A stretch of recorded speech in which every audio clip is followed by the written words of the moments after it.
opportunity to kind of hit these guys with some really great questions. I want to introduce Jesse Sanders. He's the CEO of Briebug. Let's give it up for Jesse. If you guys are enjoying the event. Real quick, little housekeeping on this. Reed, raise your hand. Reed's going to kind of cover this side of the room with the mic, so if you have a question, just raise your hand. He'll come over. Stratton, where are you at? Stratton's going to take care of this side of the room. So, all right, with that, I'm going to turn it over to you, Jeff. All right, excellent. We were going to do Tesla rides out in the parking lot in full ludicrous mode, but, well, that got scratched, so we'll have to do that later. But one, I'd like to just say, before we get started here, I'd like to say thank you to each and every one of the speakers that have traveled here across the United States to come here to Colorado to speak to us today. These are some of my best friends within the community. These are visionaries and leaders within the Angular community. So please, let's give them a big hand for coming out here. All right, so one, the lights are really bright, so if we don't see you, raise your hand right away. Hopefully Reed or Stratton will find you.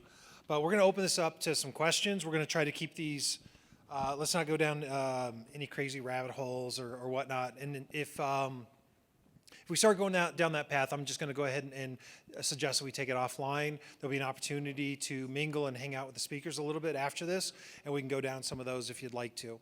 So I want to open it up to questions. D&D questions in or out? D&D questions. Well, D&D questions are in, but those are after.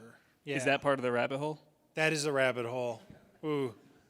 You know, as a DM master here. Yeah, how to mess up your live coding demos, valid questions as well. Those count. That's not part of the rabbit hole. That's Mike and I, we're holding on that part, yeah. excellent. Excellent. All right, so those are open. So open it up to questions. If you guys don't have questions, I've got a couple, but do we have anything immediate? Here we go. Yeah, can we get a better definition for what a rabbit hole is? Just kidding. So, Brian, you were talking about the internationalizations coming up in Angular 9. A lot of people, I know, us and a bunch of other people are using NGX Translate to handle a lot of that now. Is there any compelling reason to switch from that to the new stuff that's coming? Oh, man, that's a hard question to answer. A short answer would probably be no-ish. I mean, so Angular, I actually talked with a gentleman, and I forget your name, I'm sorry, in the back after my talk, and we actually had a similar discussion on this. And I think the internationalization story is getting better in Angular. I don't think it still is feature parity with NGX Translate. But I think what's really important about Angular is kind of what we do with Angular is, and you've probably heard this, is Angular is an opinionated, batteries included framework. And so for Angular not to have an I18N solution would depart from that, right? And so, again, to answer your question, I would say probably not at this point. I mean, there are, certainly improvements coming down the pipe, and maybe in future releases we see additional functionality that maybe makes that like, oh, maybe we should consider going with the built-in solution. But the long answer that I'm kind of suggesting is Angular needs to have a I18N solution, right? And that's just part of the framework. And that's part of the framework that's what I love about the framework is that it is opinionated and it is batteries included. And if I want to go get an official supported I18N solution, I've got one at my disposal and I can ng add that and get that in and run with it. Does that answer your question? Cool. Can I add a little bit to that too? Yeah. I think that the built-in solution still doesn't support runtime translation. That's correct. They're not there yet. So NGX Translate supports runtime translation. So if you still need that, so wait, I think they're going to, once 9 comes out, then start looking at how they can bring that in. That was my understanding, yeah. And if you watch the talk, I think I mentioned Olivier from Angular Connect.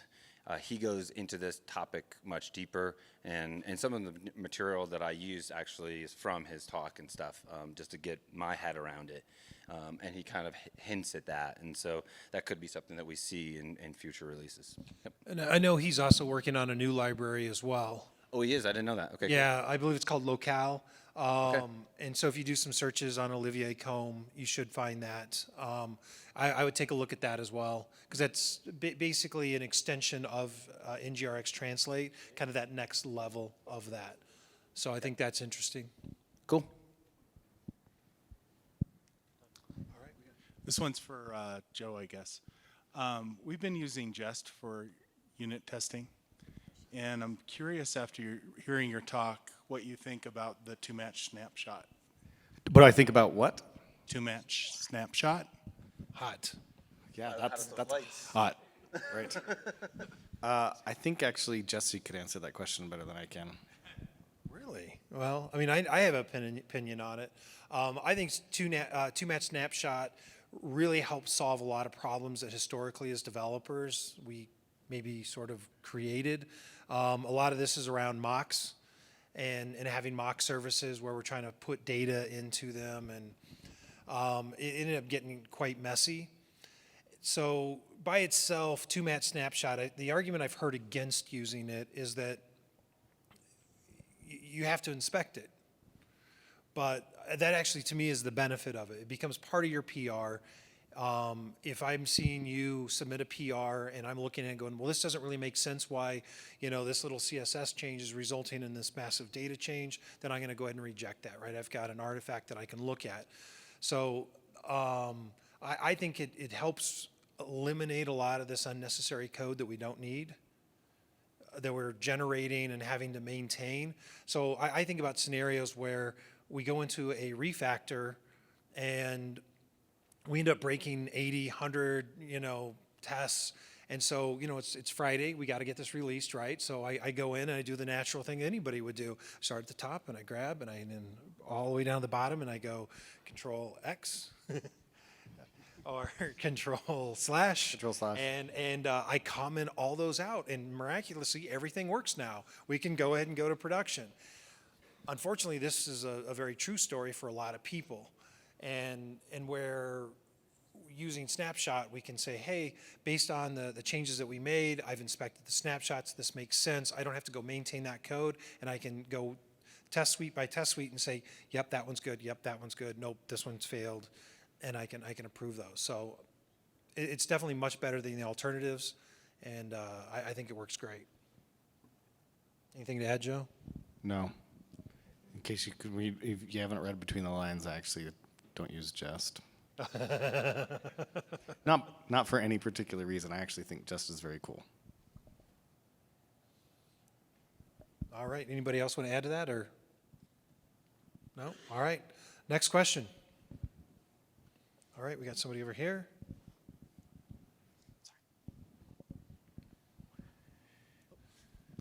Hey there, this question is for Brian as well.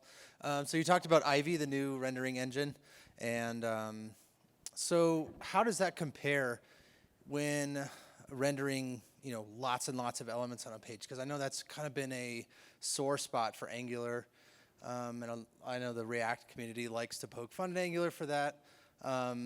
Does the new rendering engine handle rendering lots of elements on a single page Gosh, better? I almost Are wanna there defer metrics this. for that? I'm not sure if I'm fully qualified to answer the question. I know that they've made my understanding, I'll give you what I think I know, and you guys correct me if I'm wrong, just like whack me in the back of the head. The story is that the rendering actual in the DOM is somewhat faster. Yes? No? Okay. I believe it's somewhat faster, and I also read that it was kind of optimized around mobile. And so that's kind of my understanding around that renderer is, Google is very clearly understands that more and more people are accessing the internet using mobile devices compared to desktop devices. I think I read a study recently, it was like 73% or 74% worldwide usage of the internet is now on a mobile device. And so I think when they were looking at doing Ivy, I think the focus, again, correct me if I'm wrong here, guys, I think the focus was on the performance on mobile devices. And so that way, I hope I'm kind of answering your question a little bit. Do you guys have anything else? Yeah, please. So from conversations we've had with the core team, the initial idea is rendering is only one part of it. It's the constant update. And I know maybe the example that you're thinking of is the stock tracker or the database tracker that React has shown off at different conferences, where it's like 1,000 rows, 1,000 columns, everything's updating and re-rendering at the same time. And the initial paint of that is actually not that expensive. It's the constant re-rendering and constant updating of all the bindings. Now, the way Ivy makes it work is that all those updates are not going to be causing a full re-render. It's just that one little piece that will re-render. So it's all about the locality of what is updating and what needs to re-render. I'll add, a lot of us expected, we've been waiting for years for Ivy, right? Me and you, waiting for years. Everyone else didn't even know it was coming. And we heard that, man, it's going to fix everything, right? And one of the things it was going to miraculously fix was the rendering speed, right? It's going to be amazing. Oh my gosh, it's going to be amazing, okay? So that didn't happen to the level that you're asking if it did. It didn't happen to the way that we all were like, oh my gosh, Ivy's really here? Like that part of it's not fully here.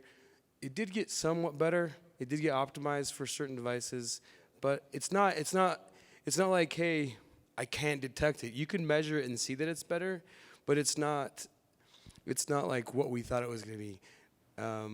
It's not like what we all hoped it was going to be, like the most fastest thing like ever. However, outside of the one example that people really like to contrive that no real world app needs, like that one React thing that they're all like, hey, this is really cool. Outside of that, Angular has no performance that you should know of. Like if you're using change detection strategy on push, you shouldn't have any sort of performance, whether you're on mobile or desktop, to talk about. So there shouldn't be any performance issues. So. And if there is, inspect your code. Your code might be slow. Yeah. Simple as that. Is there a full ludicrous mode for Ivy? It's on by default. It's on by default. Perfect. That's just normal mode. Thank you. So I had a question. What do you guys think of Frosty's talk on server-side generation? That was pretty cool, right? He's done some amazing things. But I got a question. So, like, we think about this. Like, this is stuff we were doing like 10 years ago, bro. Like Java, C#, PHP, server-side rendering. Yeah. Is the pendulum swung back? I mean, are we destroying Angular and client-side frameworks by doing this? No, we're making money. We're making money. Yeah. So two questions. First, answer that one and tell me how it makes me money. So when you have a desktop site that converts at a really good conversion rate would be 2% of your users you're converting, okay? So if you can convert 2% of your foot traffic that comes to your website, that means you're basically printing money, and your only job in life is to figure out how to get more traffic, okay? And if that drops in half for mobile users because the performance is so bad, your new second most important thing in life is to figure out how to get your mobile site to convert just as fast as the desktop users. Scully makes that type of thing easy, like seamless, like you just drop it into your app, and now it appears on mobile devices just as fast as it appears on desktop devices, and your conversion immediately starts to go back up. This is what people that are building their apps with Gatsby and like Next and Nux, this is the kind of performance they're seeing, is massive increases. This is what Scully's going to do for you as well.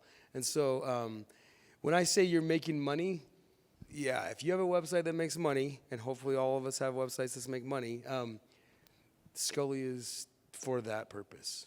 What does that do to my Lighthouse score? So, I mean, you can write these things as good or as poor as you want, and a lot of people are able to drop in their blog and end up with perfect hundreds across the board. The only one that isn't 100 is their SEO, and they can slowly start modifying their SEO scores through the plugin system to get better SEO recognition and stuff like that. So Scully doesn't solve my SEO problems. Scully can solve your SEO problems, yeah. It's a tool you would use to fix SEO inside of an Angular app, yeah, 100%. All right, excellent. Any more questions here from the audience? We got another question? Yeah, we got one over here. This is relating to authentication. What's the benefit of having one endpoint for authenticating the user, then a separate endpoint for getting the tokens back?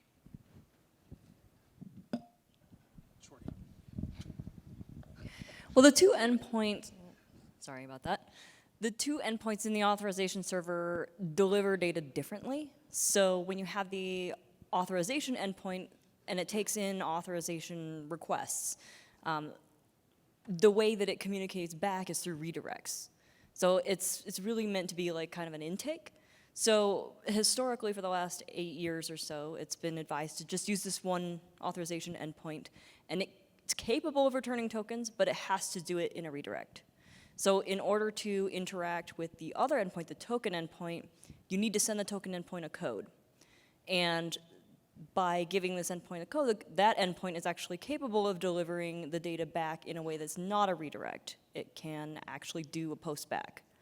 So this is why the new best practices use both of the endpoints, whereas previously we were only using one, and it was less secure because it could only redirect, and that was all it could do to get data back. I'd like to add another question to that. Sure. Because there's a lot of security things we're hearing about, the token and what we're supposed to do with it. And we're no longer supposed to put it in local storage or in cache. So in a spa, where am I supposed to put my token? So it's a little bit nuanced because general guidance from like OWASP Top 10 basically says don't put sensitive data in local storage. A token is absolutely a piece of very sensitive data. But there's also like a pragmatic view where if you're taking precautions to really sort of batten down the hatches and lock down XSS and things like that, it might not be the end of the world to put tokens in local storage. Like, I don't want people to think, oh my gosh, I've been doing this for this many years. It's, it's totally insecure and all my data is gonna get stolen, my tokens are gonna get stolen, and it's a disaster. So pragmatically, it's kind of like the best practices thing. Like,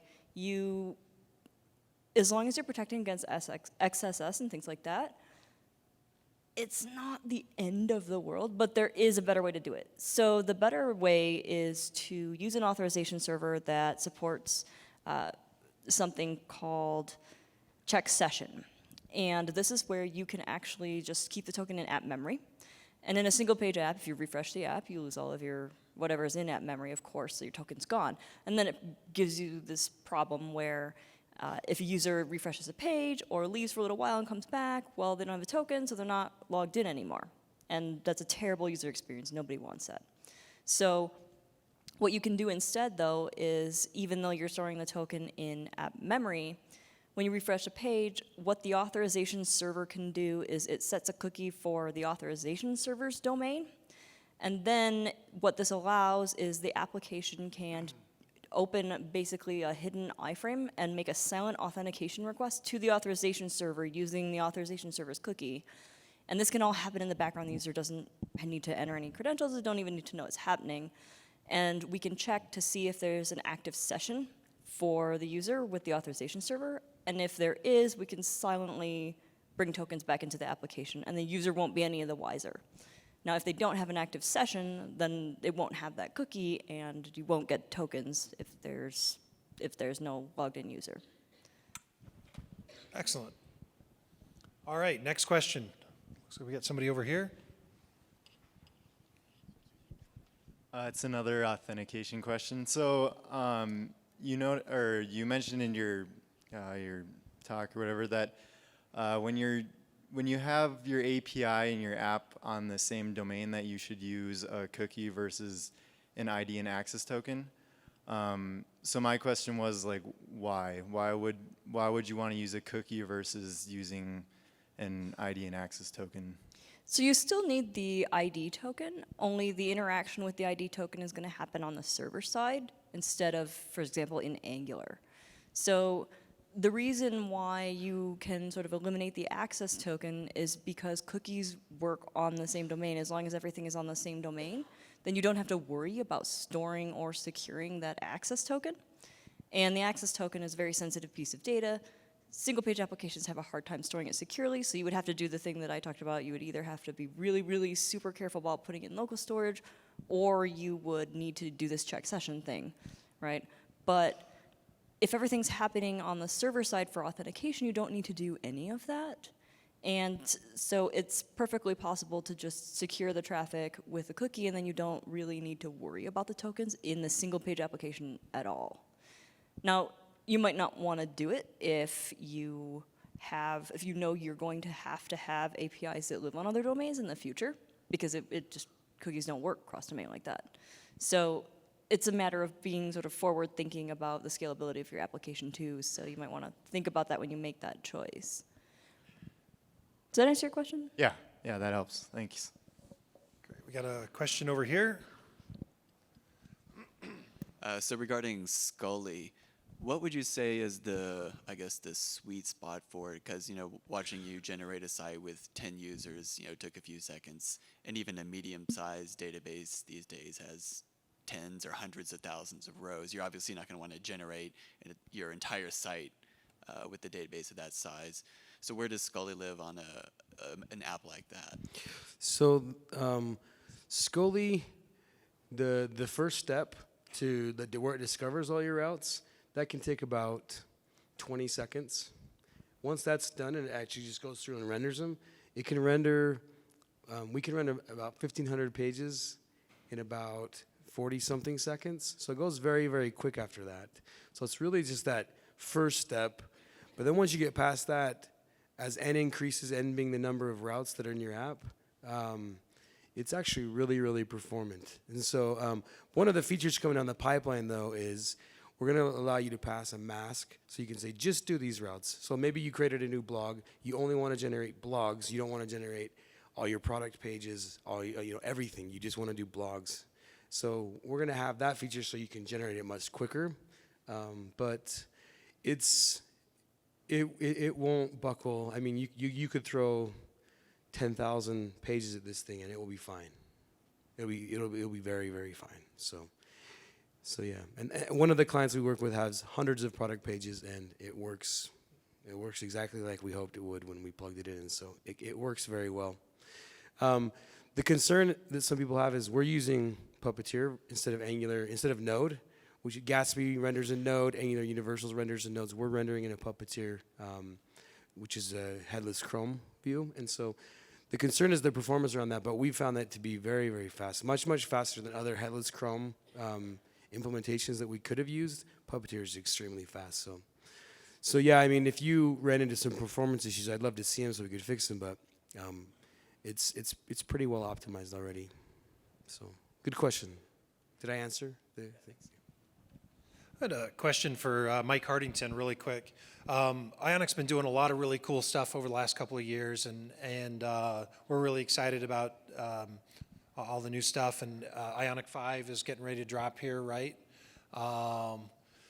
Is it dropped yet? No? We're close, though. All right. We're in RC. You're in RC, yeah, so it's really close. So my question for you is, most of us that have been using Ionic for a while are very familiar with Cordova. What's the difference between Cordova and what Capacitor can do, and what do I need to know as a developer, what the difference is, and why should I care? So I think the real big difference is how each project treats the native platforms. Cordova for a long time said, here's an iOS folder. We're probably going to delete that folder at some point in the process. So they treat those native platforms as a disk target, and then you just extract the app out from there and submit it.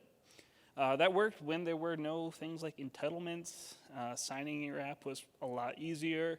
The entire process hasn't really updated to reflect how complicated it can be to add new features to a native app. Capacitor takes the approach of your iOS app should get committed to history. And if you want to add push notifications, do that through Xcode. I know Xcode looks scary, but it's iTunes for native development. Android Studio is a different story. It's a little bit more scary to me, but if you've used IntelliJ before, it should feel, pretty familiar. So the idea is that it takes those native projects and treats them as first-class citizens. So much so that the APIs and the plugins that you actually use, they're all using things like Android libraries, CocoaPods to install them, update them, and keep that whole entire stack separate from your other app. A really common thing that I have to tell people is hey, you have a problem with your app. Have you tried deleting the project and deleting the plugins and starting over again? This is basically this issue doesn't exist. Because of the way that the plugins are resolved, they knows how to basically have its own package, kind of figure out which packages it needs and how to, okay, these versions are different, what one kind of works between all of them. So it feels more like you're working in a Node project, kind of, but it still takes advantage of all the native tooling versus Cordova. Excellent, thank you. All right, next question. All right, we got one over here. Before we go to that, I have a question for the audience. Has anyone figured out what the Z in SVG stands for yet? Z doesn't stand for closed path. That doesn't make sense. I know. That's what I'm thinking. End of alphabet. The end. Z end. All right, right here, Reed. Yep. Gentleman in the tan jacket. I think that's, yeah. Hey. How you doing? Yeah, how you doing? I'm good, thanks. So this is question to Joy. According to integration approach for the unit testing, so we use testbed, and there is very useful to like create some mocks of the services. It's very easy to do. But what's the best practice of mocking services using isolation approach? So the process that you'll go through in order to create those mock services, I assume you're using the use value setting to create the mock services, right? So before you do the use value configuration, you'll still create some actual object that will be the mock service, correct? Correct. So in Angular, your component, the way that you tell the component that it receives services is through the constructor, right? So when you construct a component by hand, because you're constructing it by hand, you actually have to, if it receives services, you actually have to feed in the services at the moment you call new on the component. So that process that you go through where you created the mock service that you're going to then push into use value, you would still have that same exact code, except when you call new component manually, you would just then pass that in. And so it's a similar process, only you just get rid of having to configure the module, and through some extra side thing say, hey, to the module, when the component asks for this, you use this, you just say, hey, component, here's your service. Here's the mock service. And you still would create that same, I like Jasmine, using Jasmine's create spy object, but you could create a manual one or whatever. You could pass in a null value. It's the same process, less code. Does that make sense? Yes. Additional question. So, for example, we use the same service in different pieces of test. So, what's the best way is to spike in all of these small chunks of unit tests, or create like before each and like mock everything there? Whatever is most appropriate. So if you're going to end up using like the same service in 5 different places, do it in the before each. I talked a little bit about telling the story, right? So if the mock service itself is not very particularly important to the test, then make sure it's in the before each regardless. But because you can do multiple levels of before each and multiple levels of describe, it's very easy to put it into a before each that moves it out of the it without necessarily saying, hey, I'm doing this because I'm going to reuse this same service in 25 places. Now, if it's important, this is the problem, another problem with the test bed. If that mock service is very important in this one particular test, I need that mock service to behave a very specific way, but in a different test, I need it to behave a different way. Through the test bed, you'd typically put that up into a before each, then you'd actually do like 2 before eaches, because you don't want your test bed configuration down inside the it. It's like, here's 10 extra lines of code in my it. But using this particular method, you can declare the variable at a higher level of scope, but inside of the it, you can say, all right, when this method is called, return this value, or I'm going to construct you this way, and you can see the construction right there in the it, and then you call new component and pass it in. So you can still, it's more important to put the code to do that, tell the story, put the important setup there and move the unimportant setup out, and then as far as sharing, if I'm going to use this same service in multiple places, you can either, If the before eaches don't quite match how you want to do them, then create a helper function that you can use that. There's also, for very complex object construction, there's a thing called an object mother that you can follow that pattern that's been around forever as well. But worry less, you know, you can write the code and make it, oh, I need this thing 5 times, so I'll just write a helper function that produces this particular kind of mock behavior service and call that when I need to. But I'm using it in this place, and this place, and this place, and this place. So you do it that way. But if I'm using it all in the same 5, then just throw it in the before each. Okay, thank you. All right, I think we got time for about one more question, maybe 2. All right, right there. Yeah. Oh, sorry. So this one is for Mr. Justin. You mentioned CSS Grid just briefly at the end of your talk, yeah? And I was just curious, in your estimation, would CSS Grid alone be a robust enough solution to refactor an existing application for desktop and use it in conjunction with media queries to get yourself a mobile-friendly experience, or can CSS Grid not do that alone? Do you need more power? That's a good question. Wow, it's hot, right? It's hot. Don't get so close. Okay, I don't know that much in terms of the mobile story with CSS Grid of how it would fit. I mean, I would assume in terms of a responsive scenario, it's going to be the same in terms of quality, right?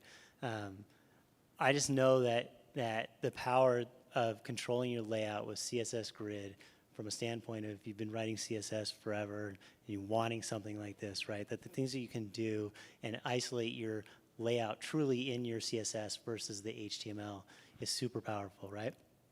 But have you tried nested tables? Have I tried nested tables? Like T-body and TD and so at T-head, yeah. Yeah, I did, and that's why now I do tables in CSS with CSS Grid. It's just amazing. Like one of the great examples of it that I like to look at is, let's say you have a page, and at the bottom right corner of your page, you want to have like a chat with us thing, and it needs a float down there at the bottom, and it's maybe a little circle button, right? You could set that up with CSS Grid and pull that off with like minimal amount of CSS, and it's going to work, right? Take that out of the equation and try and build that with combination of CSS and HTML. It's gnarly, right? So that alone is like a sell. So if I was to be able to convert my CSS on a project completely, I mean, I would go CSS Grid as much as I could, yeah. Okay, cool. Mike, do you want to add to that?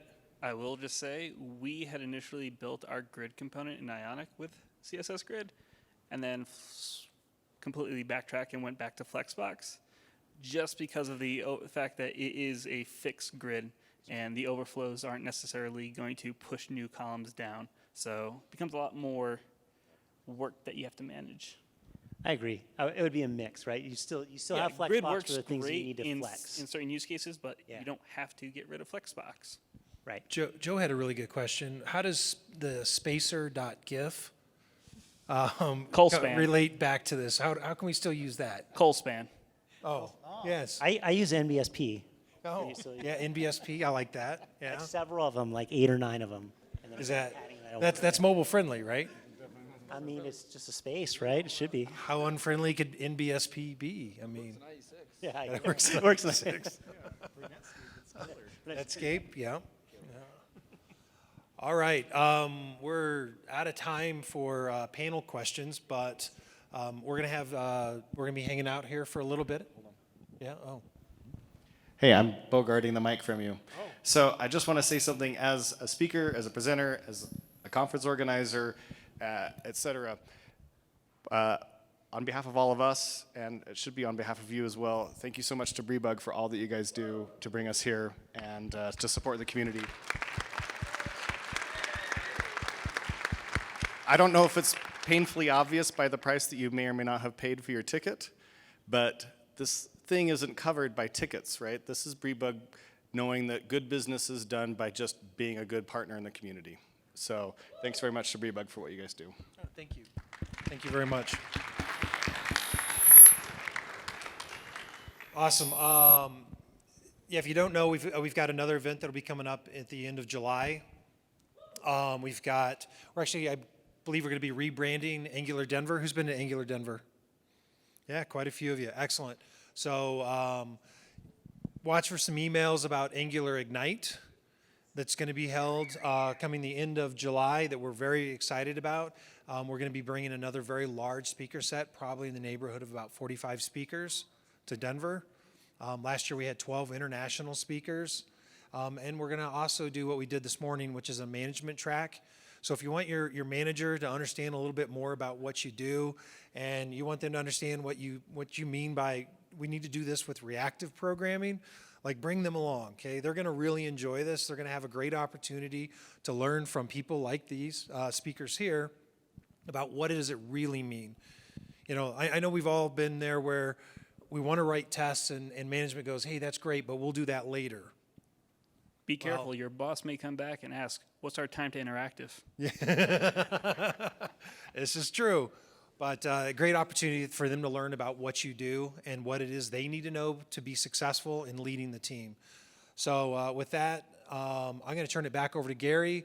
But hang out for a little bit. Would love to get around and say hi to everybody.